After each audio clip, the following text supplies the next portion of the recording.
Galaxy Note 20 and let me know in the comments which one you're waiting for, and if not, what phone are you waiting for? So we're going to start off with maybe the most talked about leak this week, and that is of course no Galaxy Note 20 Ultra. Many are looking at this as a bad thing, but in actual fact nothing has changed at all. The leak comes from Ross Young, who is the CEO of Display Supply Chain Consultants. While I've only heard of him recently, he does now have the backing of credible leaker Ice Universe, who has classed his information as highly accurate leaks. Now Ross Young's tweet was straight to the point and said no Galaxy Note 20 Ultra, but the Galaxy Fold 2 is going to be your Ultra.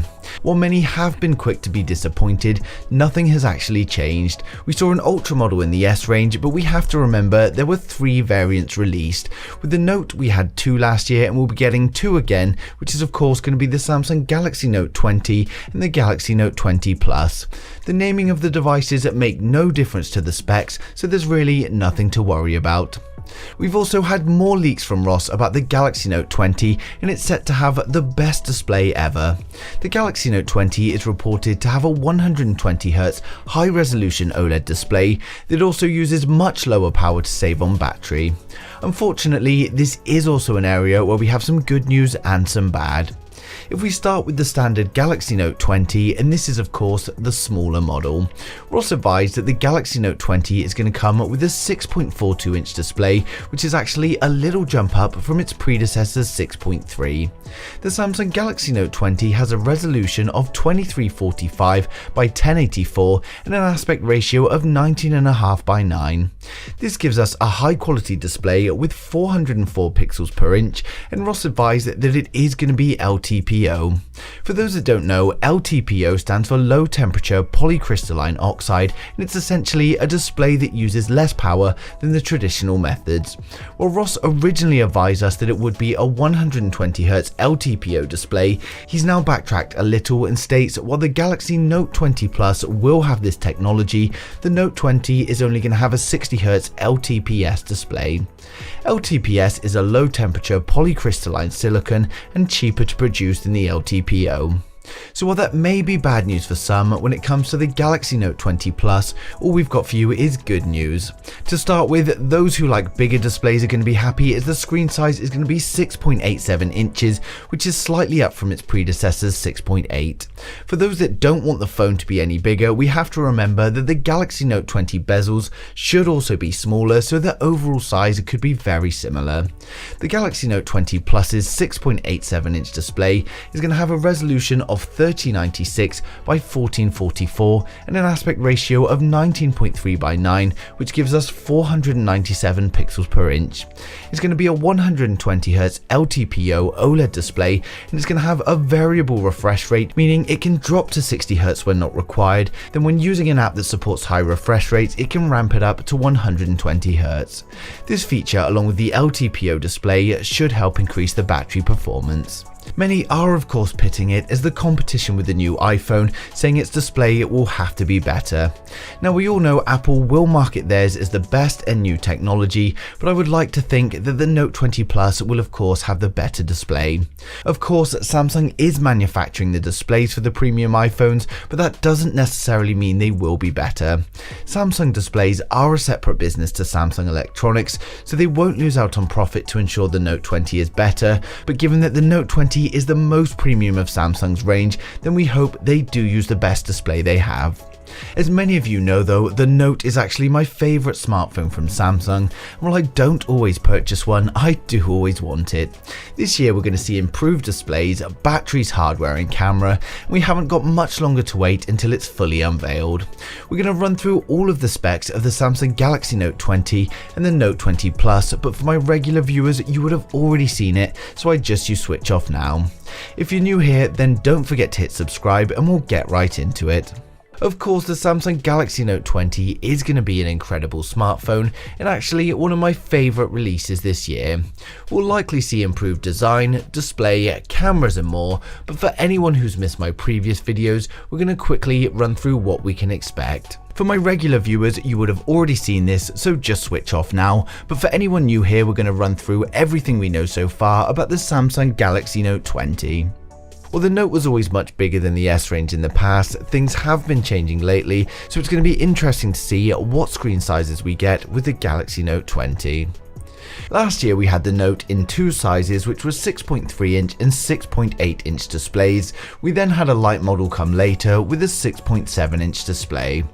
Given that the S range has massively increased in size, with a 6.9 inch display now coming, I'm going to estimate that we could see a Galaxy Note 20 with at least a 7 inch display. Now of course smartphone sizes are generally getting larger, so phablet sizes are going to rise too. Given the success of last year's Notes, I'm also going to predict that we'll be getting a Galaxy Note 20 along with a Galaxy Note 20 Plus.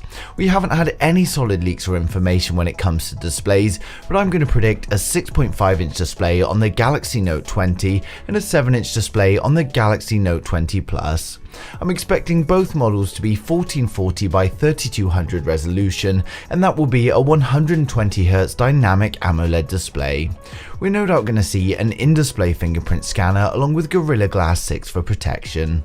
Now when it comes to the selfie camera, the Note line actually led the innovation for Samsung last year.